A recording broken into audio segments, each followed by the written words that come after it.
네, 성경 말씀을 봉독합니다. 누가복음 8장 22절에서 25절까지입니다. 하루는 제자들과 함께 배에 오르사 저희에게 이르시되 호수 저편으로 건너가자 하심에 이에 떠나 행선할 때에 예수께서 잠이 드셨더니 마침 광풍이 호수로 내리침에 배에 물이 가득하게 되어 위태한지라. 제자들이 나와서 깨워 가로되 주여 주여 우리가 죽겠나이다 한데 예수께서 잠을 깨사 바람과 물결을 꾸짖으시니 이에 그쳐 잔잔하여지더라. 제자들에게 이르시되 너희 믿음이 어디 있느냐 하시니 저희가 두려워하고 기이 여겨 서로 말하되 저가 위기에 바람과 물을 명함에 순종하는고 하더라. 아멘. 낮에 조금 건너뛰었던 말씀이고 21절까지 낮 시간에 정리하려고 했는데 조금 건너 이야기가 이어나갔는데요. 그러나 우리가 여기 22절, 25절에 보면은 앞뒤의 연결점을 찾아서 살펴볼 필요가 있습니다. 무슨 말이냐면은 예수님께서 갈릴리 호수 서편에 계시다가 제자들과 함께 배에 오르셔가지고 지금 거라사 지방으로 갈 거거든요. 근데 그 가는데 여러분 그 갈릴리 호수를 가보면요, 진짜 한 가운데 가서 보면 호수 같지가 않아요. 높은 산에 올라가서 내려보면 호수는 호수인데 워낙 넓기 때문에 뭐 바다라 해도 손색이 없을 정도로, 그리고 때로는 거기에 풍랑이 인다는 거예요. 여러분 호수는 뭐 여간 커서는 호수에 무슨 풍랑이 일고 안 하는데 갈릴리 호수는 그래 풍랑이 일고 한다는 건데, 여러분 우리가 풍랑 혹은 뭐라 할까요? 우리가 뭐 바람, 태풍, 그 다음에 토네이도, 그다음 이제 바람들의 모양새와 그 세기를 가지고 바람이 얼마나 강하냐 이런 걸 가지고 이름을 적었는데, 놀랍게도 히브리어에서 영이라는 말하고 바람이란 말이 같아요.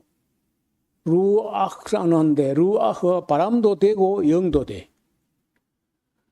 또 한편은 그걸 이제 히브리어 말고 신약 성경의 경우 헬라어로도 푸니우마가 바람도 되고 영도 되는 거예요. 똑같이 바람이에요, 바람. 그걸 잘 모르겠습니다. 이제 왜 그걸 따로 어떤 명사를 안 만들고 바람이라는 걸 가지고 히브리어나 헬라어가 다 바람을 가지고 영이라고 했을까?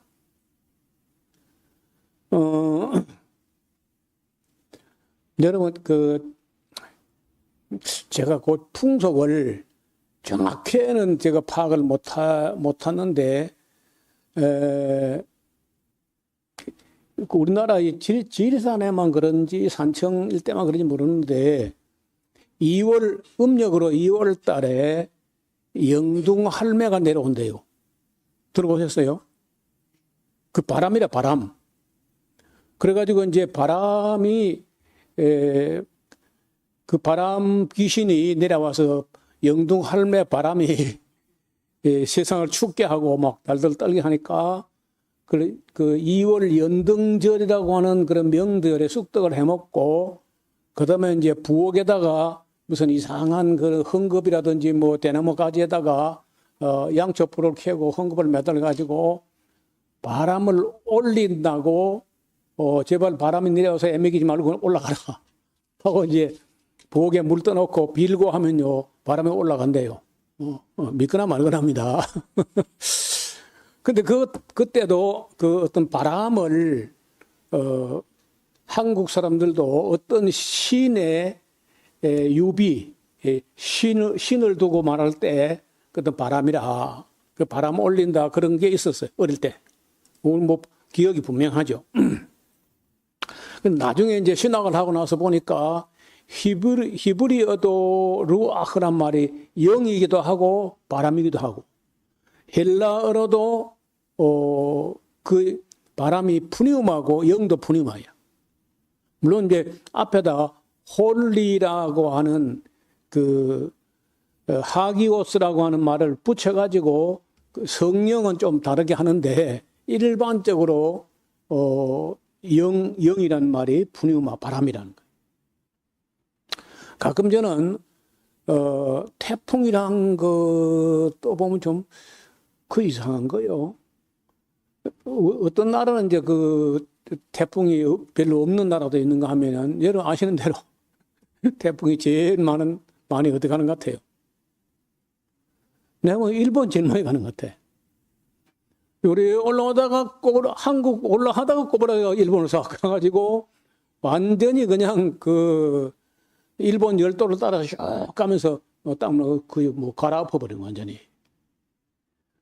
그리고 미국에는 그런 태풍도 까따리나 같은 어마어마한 태풍도 있는가 하면은 그 내륙 안에서 규모는 그래 않고 태풍처럼 그렇게 큰 규모는 아닌데 아시는 대로 회리바람, 토네이도라고 하는 이거 그거는 뭐 그야말로 우리 상상을 초월해요. 그냥 집들을 다 갈아가지고 바람에 날려버려요. 그러면 집을 좀 콘크리트로 짓더니 하지 그래. 꼭 나무로 지어가지고 바짝 갈아가지고 바람에 다 날려버리고. 그래도 나무로 짓습니다, 거의 다. 근데 지금 예수님께서 어디 가냐면요.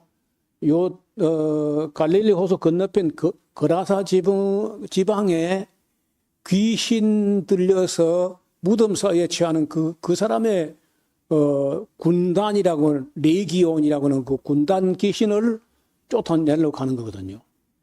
그런데 제자들이 배를 타고 가는데 갑자기 풍랑이 이래가지고 그 갈릴리 호수에서 잔뼈가 굵은 사람들 아닙니까? 다 그렇지는 않지만은 대부분 그 베세다 그쪽 실수인들이 많아서 웬만해가지고는 뭐 그리 겁을 안 날 텐데 너무 그 바람이 흉흉하니까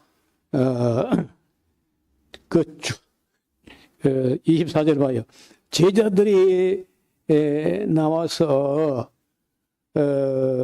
깨고 가는데 주여 우리가 죽겠나이다. 꼭 우리나라 상 같아요. 걸핏하면 죽겠다 그러죠. 예수님 목수인데 그래 어부들이 목수를 깨워봤자지 그래. 그런데 뭐 너무 급하니까 주님을 찾는 거예요. 그때 예수님께서 너무 피곤해 가지고 배에 이게 그 고물을 베고 약간 잠이 드셨다는 거예요. 그런데 예수께서 잠을 깨사 바람과 물결을 꾸짖으시니, 여러분 꾸짖으려면요 그게 인격이라야 꾸짖고 하는 거 아니에요. 그리고 바람은 생명도 없고 이성도 없고 감성도 없는데 바람 보고 꾸짖는다? 그래서 그 바람이라는 말이 영이고 영이라는 말이 그 어떤 면은 귀신인데, 그런 일이 그 사도행전 또 우리가 나중에 볼 때 사도 바울이 지금요 로마로 가는 거예요. 로마로 가면 로마의 복음의 듀나미스, 복음의 다이너마이트를 로마에 던져야 이게 폭발이 온 세계로 폭발한다. 그런 비장한 각오를 가지고 오래전부터 바라고 원하고 사모하고 기다리고 준비하고 그 로마에 가서 이제 복음을 던지려고 하는데 그 지중해 한복판 지나가는데 글에 대해서 그 풍세가 만만치 않을 건데 과동, 게을러하게 하고 가는 게 좋겠어. 바울이 이제 이렇게 말하는데 뭐 죄수 주제에 뭐 그 시간 몇 개 말이지. 그 고집을 부려가지고 배를 탁 몰고 나오는데 갑자기 풍모대작하면서 그때 그 바람이 무슨 미친 바람이 그 바울 일행이 탄 배를 14일간 햇빛도 달빛도 별빛도 못 봤다는 거예요. 그래서 바울이 살 소망까지 끊어지고 이래 가지고 결국은 내가 로마에 못 가는구나. 그래 거의 포기할 만했을 때 밤에 천사가 나타나 가지고 바울아 두려워 말라. 내가 반드시 로마 가이사 앞에 서게 된다. 뭐 그 배가 깨질런지 물 위로 갈지 물 아래로 갈지 어디 갈지 모르지만 어떻든 결론은 로마 황제 앞에 선다는 거예요. 그 말을 딱 듣고 나니까 바울이 안심이 돼 가지고 딴 사람들은 막 우왕좌왕하고 울고 불고 난리가 나는데 바울 혼자만 정신이 말짱하게 믿고 내가 어떤 과정을 거쳐가는지는 모르지만은 로마 황제 앞에 내가 선다는 것은 결론이 나 있다. 그런 사건인데 그때도 바울이라는 사람 안에 그 생명의 말씀 복음이 담겨 있는데 그 배를 끌어엎으려고 했다는 거예요. 그래서 지금도 제가요 바람에 대해서 이해하려고 뭐 책도 보고 여러 가지 공부도 해보고 하는데 도대체가 그렇게 할 이유가 없어요. 이게 뭐냐면은 온도, 태양 빛이 수면이나 지면에 내려 쪼일 때 온도 차 때문에 기압차가 생기고 그 높은 기압에서 낮은 기압 쪽으로 그 공기가 이동하는 거거든요. 기껏해야. 아직까지 그 위에서 아무 설명 없어요. 그게 답니다. 바람에 대해서 이야기할 때 태양빛이 내려 쪼이면은 산의 온도가 다르고 바다 위의 온도가 다른 거예요. 그러니까 바다 쪽이 조금 온도가 늦게 천천히 올라가고 육지가 더 빨리 올라가면 빨리 올라가는 쪽에 기류가 휙 하고 들려 올라가요. 그럼 땅에 있는 공기가 휙 올라가니까 바다 쪽에 있는 물 위에 수면에 있는 공기가 육지 쪽으로 이렇게 땡겨가는 거죠. 그게 바람, 딴 거 아무것도 없어요. 근데 뭐 가면 그냥 되지, 뭐 그렇게 빨리 가 그래. 남의 집을 다 부숴놓고 배를 뒤집어 놓고. 그래서 참, 오래 전부터 그 바람에 대해서 생각해보고, 연구해보고, 공부해보고, 또 여러 가지 자료를 찾아봐도 도대체가 뭐 그렇게 빨리 갈 이유가 없는 거거든요. 어떻든, 그러다가 이제 나중에 영에 대해서, 악령에 대해서 공부를 하는 가운데 꼭 바람처럼 이런 바람이 눈에 안 보이죠. 그렇지만, 갈대가 넘어간다든지 이런 거 보면요. 바람 부는 걸 알 수 있잖아요. 영도 그와 같다고 예수님께서 말씀한 적이 있어요. 바람이 임의로 불 때 어디로 가는지 알지 못한다. 어떻든 지금 예수님께서 그 호수 건너편에 영적인 문제를 해결하려고 하는데 제자들과 함께 갔는데 그 배를 뒤집으려고 했어요. 근데 예수님께서 그냥 괜찮다 참아라 이렇게 한 게 아니고 그 바람을 보고 꾸짖었다는 거예요. 인격적으로. 하나의 인격처럼 꾸짖었다. 그리고 명령을 해서 고요하라 잠잠하라. 그래서 그쳐가지고 잔잔해졌다는 말씀이거든요.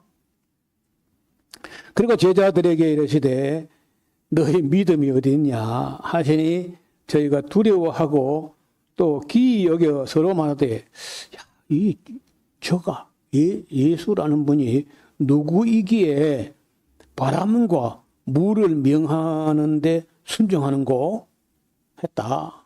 뭐 간단히 지나가는 천의 이야기를 해요. 그리고 이제 가니까 오전에 잠깐 언급한 대로 그라사 땅에 이르게 됐는데 그 귀신 들린 사람 안에 군단이라고 하는 2,000명에서 6,000명으로 이루어지는 그런 군단이라고 하는 귀신이 들어있었다는 거예요. 또 그리고 귀신이 사람에게서 나왔을 때 그냥 어디 딴 데 간다는 게 아니고 대지에게로 들어가겠다. 대지에게 과연 귀신이 들어갈 수 있나?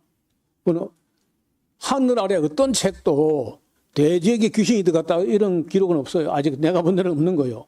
우리 성경은 있거든 그런 게. 그리고 그 돼지가 다 물에 빠져 모르는 사람인데 그 귀신은 어디 됐을까? 귀신도 물에 빠져 죽나? 귀신은 물은 안 먹을 거 아니에요. 근데 우리나라에서도요, 우리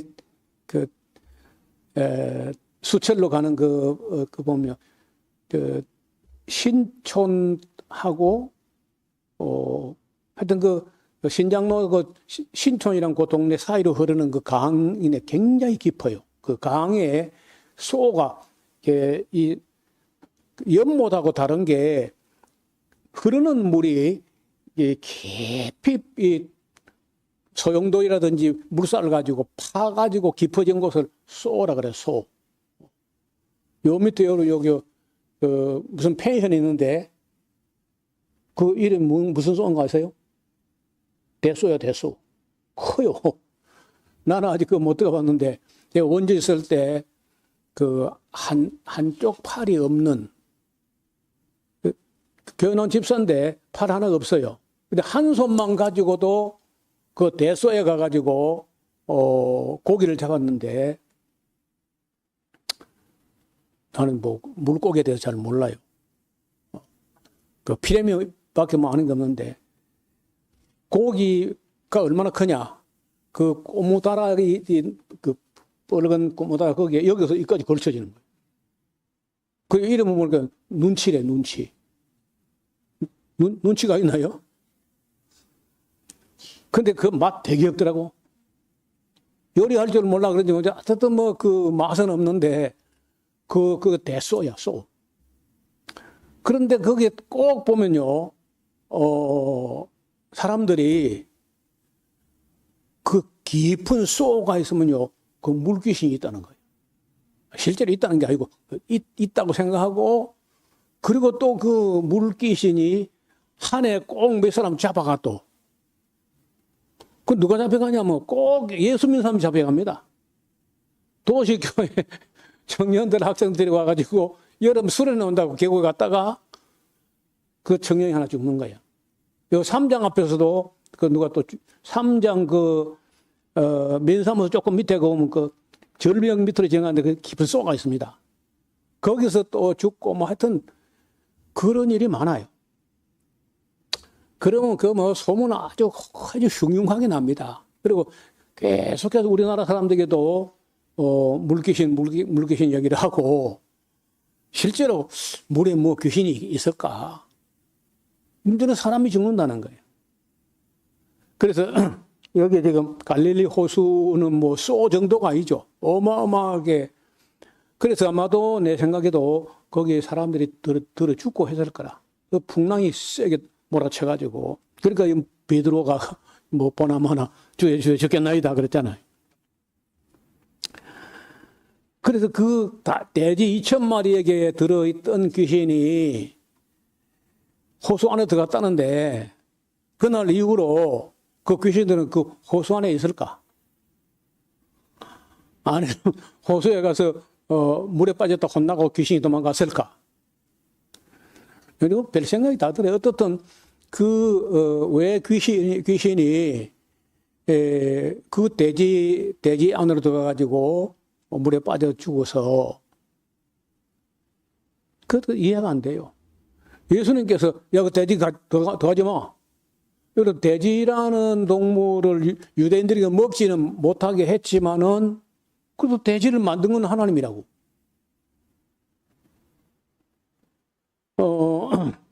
어떻든 이 사건하고 그 뒤에 이어지는 사건이 거라사인 속에 있는 군단이라는 귀신을 쫓아내는 건데 그 귀신하고 그 제자들하고 예수님이 탄 배를 끌어엎으려고 하는 귀신은 아무 상관이 없을까 하는 거예요. 그래서 그 좀 설명이 있으면 좋겠는데 성경에 거의 그에 대해서 설명이 없습니다. 그리고 이제 오늘 조금 더 진도를 나가겠습니다. 40절입니다. 그리고는 이제 그 사건 거라사인 안에 있는 귀신 쫓아내고 나서 예수께서 가버나움으로 돌아오셨습니다. 40절. 예수께서 돌아오심에 무리가 환영하니 이는 다 기다렸습니다. 그 예수님께서 가버나움에 또 그냥 자정하시고 자리 잡고 일할 때면 아무 때나 환자나 병자를 데리고 오면 되는데 예수님이 나가면 뭐 사람들이 불안해하고 언제쯤 오실까 뭐 이렇게 애태우 기다리고 했던 모양인데 돌아오니까 환영을 했다는 거예요. 왜냐하면 또 이때 회당장이라고 하는 사람인데 야이로 오늘은 그 회당장 이야기를 조금 할 수밖에 없어요. 회당장이라는 말은요, 우리 그 성경에 몇 번 나오는 정도인데, 첫째는 야이로, 그 다음에 조금 있다가 이제 보면은, 예수님께서, 환자들을 고치는데, 안식일인데도 불구하고 고쳤어요. 그때 그 안식일은 그 병 고치는 거 하지 마라 하고, 예수님을 그 비난했던 해당장이 또 있어요. 그 다음에 이제, 어떤 사람이냐면요, 해당장 중에, 소스데네라고 하는 고린도의 그리스보라는 해당장하고 소스데네라는 해당장이 있습니다. 그 고린도에 있는 유대인들 해당이에요. 그래서 야이로하고 또 한 사람은 예수님의 안식일에 병 고치는 걸 비난했던 그 해당장하고 고린도의 소스데네와 그리스보 이런 정도 해당장이 나오는데요. 앞을 좀 보실까요? 이분들은 해당장이요. 사회적으로 상당한 그 명망, 존경을 받는 그런 인격자고 또 실력자고 신망이 두터워야 되고 또 세습이 안 돼요. 세습이 안 되고 그 추천이나 주민들이 상당수가 모여서 존경해 마지 않아 가지고 추대를 해서 해당장이 됩니다. 그러니까 그 해당장으로 있다는 그 자체만 해도 상당한 신분인 거예요. 그리고 이분이 이제 거리나 시장통이나 지나가면요 다 나와서 일어서고 또 와서 인사하고 예를 표하고 할 정도로, 그러니까 이제 예를 들어서 제사장이라는 사람들은 예루살렘 성전 안에서 행사를 해요. 그런데 시정 이런 그 마을이나 지역 사회에서 존경받는 건 제사장은 그 마을에는 없으니까. 그 유대인들 중에서 가장 존경받는 사람들이 이 회당장인데 이런 사람들이 재력도 좀 있고 학식도 있고 덕망도 있고 해서 이제 존경을 받고 세습이 아니라 그때마다 그 지역 사람들의 정신적 지도자로, 그리고 이제 어려운 일이 있으면 상담도 하고 그리고 이제 재판도 하고 큰 문제가 아니면은 웬만한 문제는 그 해당장에 찾아가면 다 해결이 되고 이렇게 이제 하는 그런 분이에요. 따라서 이제 어떤 마을에 누구 집에 잔치가 있으면 당연히 그 해당장의 상석에 앉게 됩니다. 마태복음 23장에 그런 사람들 어디 가서 꼭 상석에 앉으려고 하는 그런 예수님께서 비난했던 사람들이 그런 사람들인데 어떻든 존경받는 사람이야. 회당에 오늘 우리 교회는요 그 성전 개념보다가는 회당 개념이야. 성전은 예루살렘 하나밖에 없거든요, 원래. 그리고 회당은 사람 사는 한 5가정 이상만 유대인이 모여 살면 회당을 만들어요.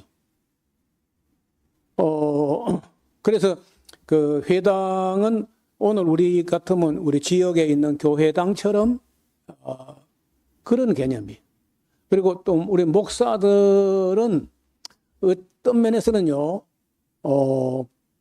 제사장보다가는 그 회당장, 뭐 이런, 똑같지는 않지만은 그런 비슷한 데가 있다는 거예요. 예배가 필요할 때 그 예배 순서를 정하거나 또 강단에 누구를 세우고 말고 하는 것도 회당장이 권한에 속해요. 그래서 이제 그날 예배 안식일에 예배 참석하면 그만 보고 낯선 사람이 보이면은 뭐 니심이 어디서 오셨는지 이런 거 알아봐가지고 보니까 상당한 학자고 뭐 어떤 순회 전도하는 그런 인물이거나 하면요 부탁을 합니다. 오늘 안식일에 그 강론을 해주시겠는가 이렇게 물어가지고 허락해서 누구를 세우고 말고 하는 것도 회당장이 권한에 속해요. 이런 그 예수님께서 자기 그 갈릴리 나사렛 동네 고향 동네 방문했을 때 그 회당장이 예수님에게다가 이사야서를 펴가지고 이 부분을 조금 강론해 주시오 하고 부탁을 하거든요. 그 회당장이 하는 일이에요. 회당의 모든 행정을 총괄하는 그리고 행정관처럼도 하고 사법적인 권한도 있고 또 여러 가지 면에서 국민들 그 지역사회 사람들을 밀접하게 지도하고 관리하고 그런 예배 순서도 지정하고 누가 성경 낭독할 것이니 누가 강론할 것이니 이런 것도 이제 결정해요.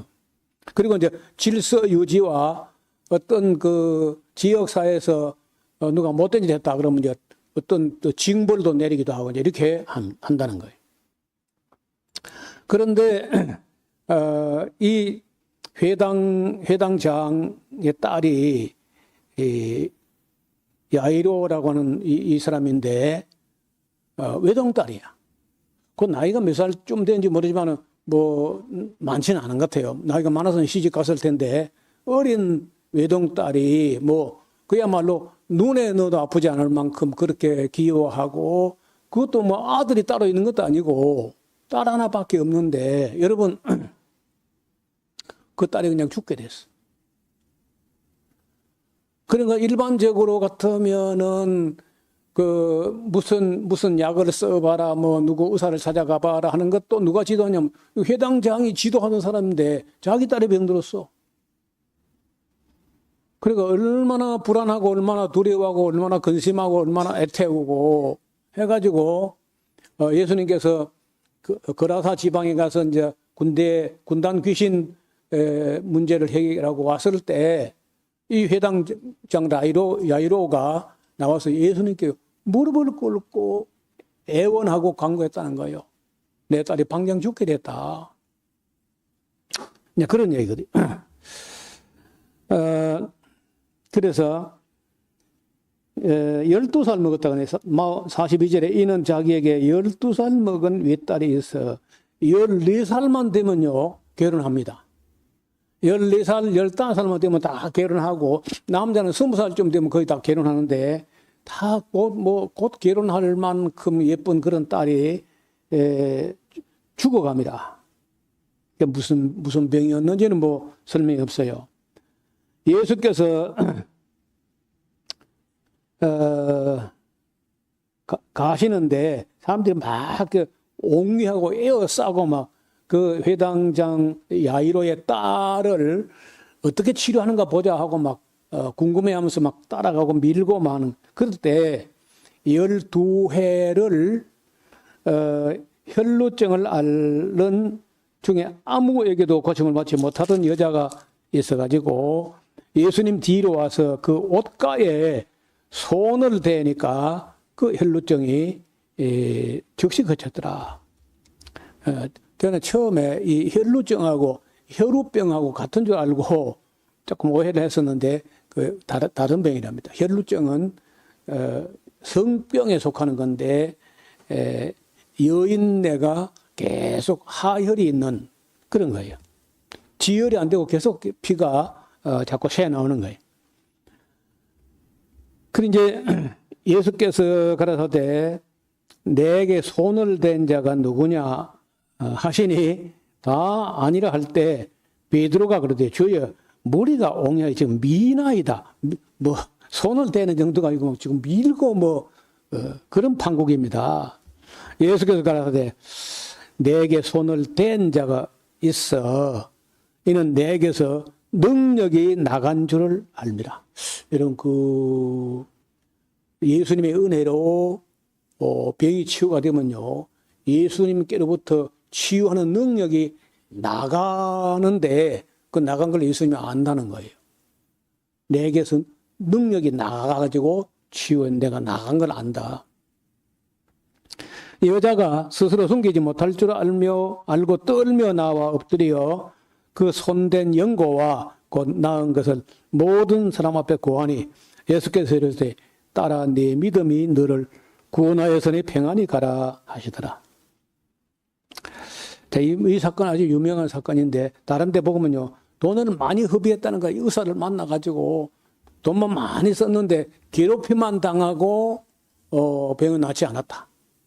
예수님께서 이런 여성이나 남자나 그래 피나 고름이나 이런 거 자꾸 그런 불가촉 질병, 아무하고 접촉도 하면 안 되는 질병이어서 어떻게 할 수가 없는 거예요. 그래서 그런 경우는 보통 이제 비단이 같은 그 격리된 말에 살아가야 되는데 말도 여성으로서 그런 병을 갖고 있다는 걸 또 말 꺼내기도 민망하고 부끄럽고 하니까 고민하고 너무 힘드니까 이제 의원을 찾아갔지만 낫지 않았다. 그리고 재산을 다 탕진하고 괴롭힘만 당했다는 거죠. 그런데 그렇게 낫고자 하는 그런 마음이 간절하니까 소문에 귀를 기울이게 돼요. 예수님께 가기만 하면 낫는다. 근데 문제는 가도 어떻게 예수님께 내 이런 병이 있습니다. 그거 어떻게 이야기하냐. 그러니까 이제 여자 마음속에 이런 믿음은 제가 볼 때는요. 하나님이 주신 믿음 같아. 그러니까 네가 그 옷만 만져봐라.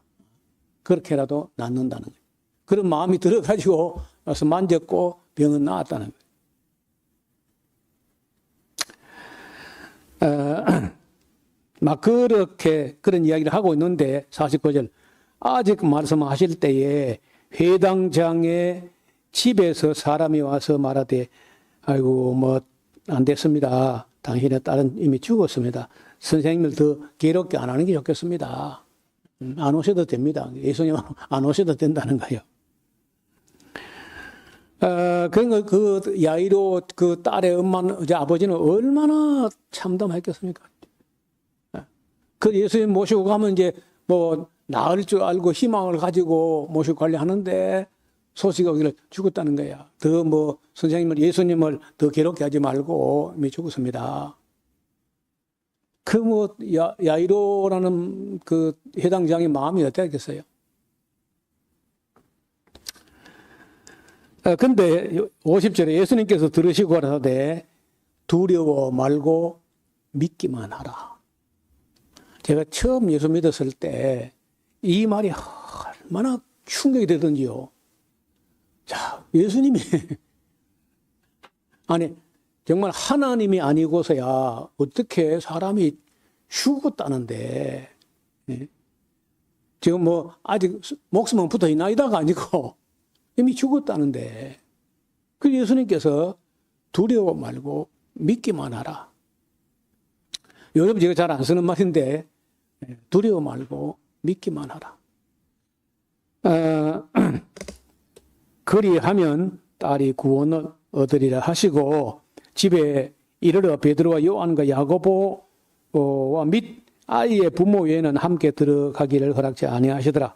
모든 사람이 아이를 위하여 울며 통곡하매 예수께서 이러시되 울지 말라 죽은 것이 아니라 잔다 하시니 저희가 그 죽은 것을 아는 거로 비웃더라. 우리가 죽은 거 자는 걸 모를까 봐.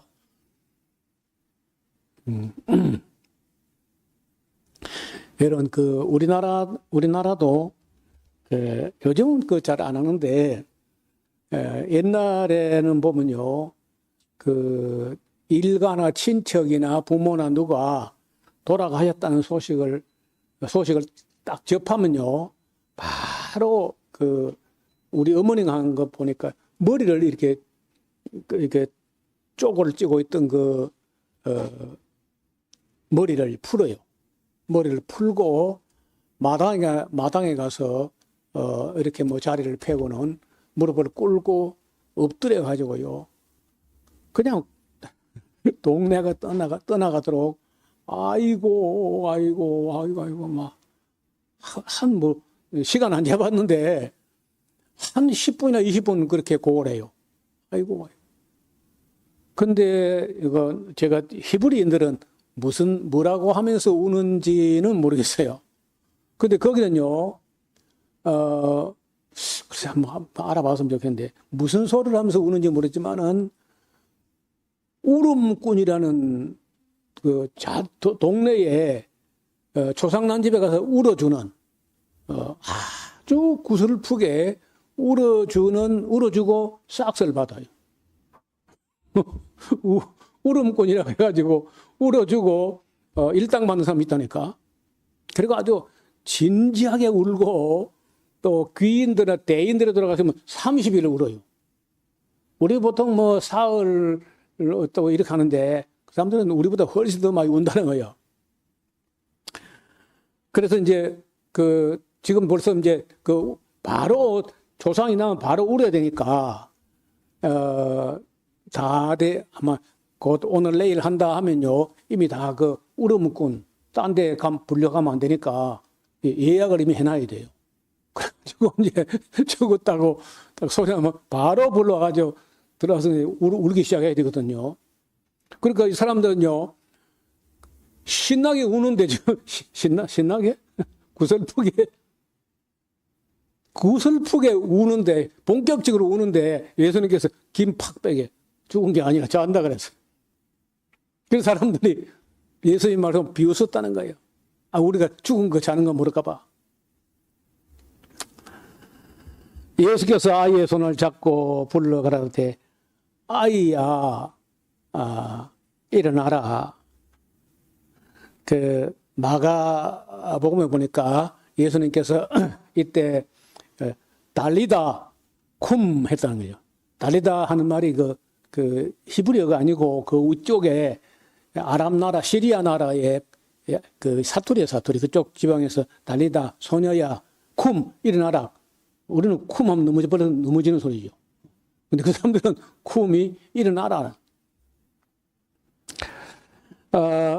하시니 영이 돌아와 아이가 일어나거늘 예수께서 먹을 것을 주라.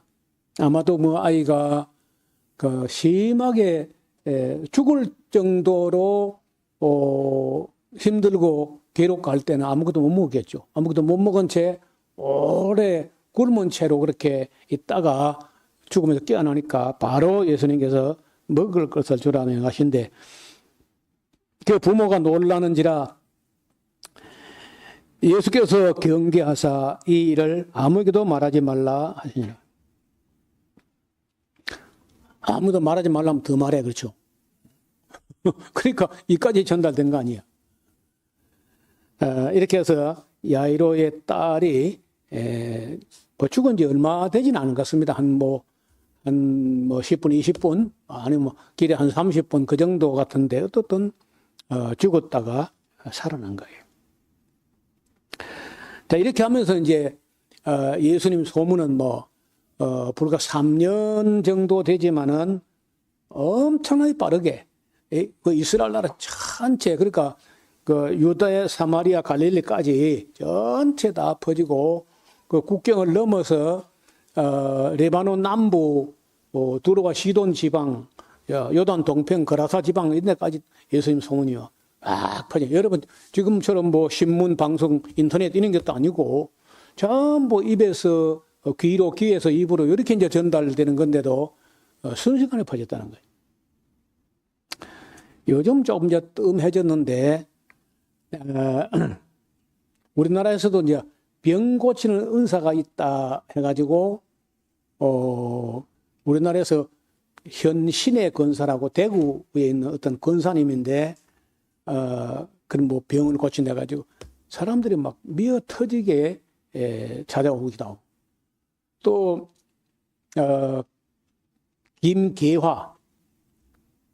김계화라고 할렐루야 기도원이란 기도원이 있어요. 거기 가가지고 그 사람 가지고 뭐 비디오로 막 나오고 방송 지상파 TV 방송도 막 나오고 했는데 그 다리 쪽으로 긁어요. 손톱을 가지고 자꾸 긁으니까 피가 나죠. 피가 나오면서 나중에 그 암덩어리가 녹아 나온다 하면서 이렇게 피덩어리를 빼내고 막 이렇게 하는 거예요. 근데 지금까지 뭐 소문은 굉장한데 그거 가서 나았다는 사람 나는 하나도 못 만났어. 그리고 원지 제가 있을 때 거기서 두 사람이 갔다 왔어요. 거기를. 둘 다 교회 안 나온 사람인데 교회 안 나온 사람인데 거기 간 거야. 얼마나 소문이 났는지. 그래 한 사람은 갔다 왔는데 그 집 딸이 교회 우리 교회 나왔는데 딸이 와 매독균이 다리에 긁은데 염증 이렇게 해가지고 썩어 들어가는 거예요. 그래서 병원에 가가지고 엉덩이 살을 거기 다 살을 다 도려내고 엉덩이 살 갖다고 피부 이식을 해가지고 겨우 칠해놨어요. 그리고 한 분은 암이었는데 안 낫습니다. 그 둘 다 우리 원지 동네에 둘이 갔다 왔는데 낫지 않았어요. 소문이 뭐 굉장했는데요. 어떻든 그 예수님 그 3년 사역 동안에 그렇게 빨리 이렇게 소문이 퍼진 것은 가장 강력한 소문이 두 가지입니다. 하나는 귀신이 쫓겨난다. 또 하나는 병이 난다는 거예요.